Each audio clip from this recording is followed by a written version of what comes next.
All right, so that's the last, the art of healing. So it's all about, treatments and stuff like that.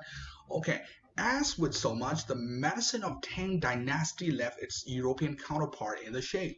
So which means that the European competitors, European doctors were left very far behind by the Chinese doctors in the Tang Dynasty. Okay, it boasted, it developed its own national health service and left behind the teaching of the incomparable, peerless, matchless San Simeo. All right, okay, so now let's read about these Chinese medicine. This has got to start from 28 up to until 40th. All right, so here what do we have to do? Okay, the multiple choice. When it comes to multiple choice, don't read the options until you find the answer on your own in the paragraph.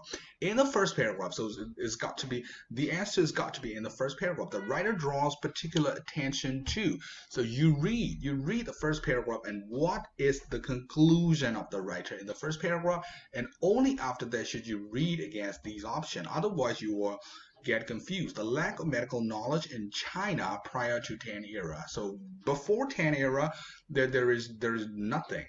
And the Western interest in Chinese medicine during the Tang era, and the systematic approach taken to medical issues during the Tang era, and the rivalry, the competition between the Chinese and Western cultures during the Tang era. You can even rule out number D because we're not talking about cultures, do we? Are we? We're talking about the treatment. And number 29, during the Tan era, a government doctor's annual salaries, yearly salary depended upon, okay, you try to find the payment to the doctors, all right, the effectiveness of his treatment, or the extent of his medical experience, or the number of people he had successfully trained, or the breadth of the medical expertise, how wide is that, stuff like that. All right, number 30. Which of the following contravenes means like against, contrast. Contravene the law means breaks the law, okay? During the Tan era. Okay, a qualified doctor's refusal to practice. He's qualified, but he wouldn't treat the patient. And the use of unorthodox means is not standardized, okay, medical practices. And a patient dying under medical treatment, or the receipt of money for medical treatment. Okay, which one was considered against the law?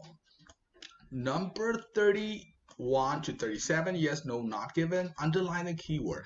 The academic staff sometimes taught a range of medical subjects during the Tan era. Okay, and the medical knowledge available during the Tan era only benefited the wealthy. If you're poor, you don't feel the benefit. You didn't feel the benefit, right? And Tan citizens were encouraged to lead a healthy lifestyle.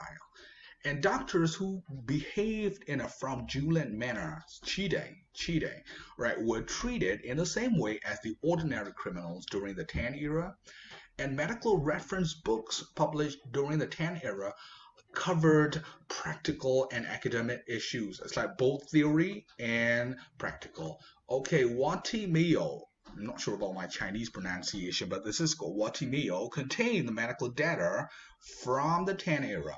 And the Chinese medical authors are known to have influenced the Indian writing, which means that the Indians were the follower, the Chinese were the leaders. Is it okay? The Chinese were the pioneer earlier than the Indians. So is it yes, no, or not given? 30 to 40. Okay, fill in the gap, no more than 3 words. Okay, the first known medical writing in China, you try to find the first known recorded medical China, dates back to the blank. So it's got to be like year, maybe probably era, most likely a century, stuff like that. During the Tan era, doctors depended most on something and something, two things. Okay, you try to find it to treat their patients, and somebody who is that is famous for producing a set of medical okay, it's like codes, ethics, stuff like that, medical rules for Chinese physicians. Okay, let's give it a try.